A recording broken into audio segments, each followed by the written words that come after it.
අරලිය මල් මං කැමතිම මල්. අරලිය මල් මං ආදරයට දෙන මල්. අරලිය මලක් දකින ගානට මතක් වෙන්න ඒදේ. අජන සවිත්‍රයට ඒදේ කිව විදිය. අමාවකහස. ලිවසැක්ගේ අමාවකහස මං මුලින්ම කියවේ වත්පැඩ් එකේ. මේක වත්පැඩ් එකෙන් කියවපු පොතක් නිසා මං මේක පිසිකලි මගේ අතට ගන්න හිතුවේ නැහැ. හැබැයි අලි ඇත්තුන්ට තියෙන පුදුමාකාර ආසාවන් නිසාම මම මේ පොතත් මගේ කරගත්තා. මේ පොත ගැන ගොඩක් දේවල් කියන්න අවශ්‍ය නැහැ. මොකද මම දන්නවා මගේ මේ වීඩියෝ එක බලන 100ක් ගත්තොත් 100න් 95ක්ම මේ පොත කියවලා තියෙනවා. මේක හරි ලස්සන ලව් ස්ටෝරි එකක්.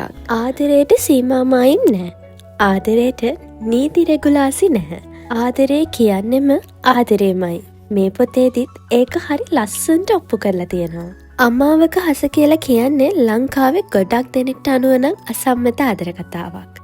මේක මම අසම්මතයි කියලා කීවේ මේ කතාවේ තියෙන්නේ පිරිමි ළමයි දෙන්නෙක් අතර ඇති වුණ ආදරයක් ගැන.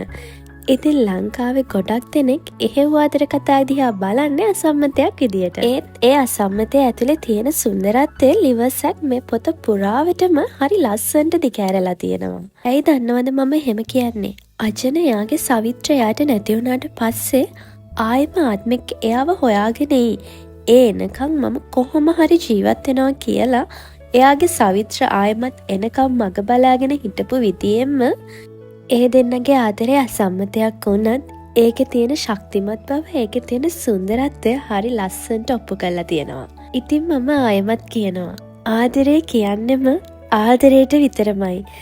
ඒකට සීමාමායිම් නැහැ. අජන එයාට අහිමි වුණ සවිත්‍රව ආයෙමත් හොයාගත්ත විදිය දැනගන්න කියවපු නැති කෙනෙක් නම් ඔයාලත් අමාවකහස කියවන්න.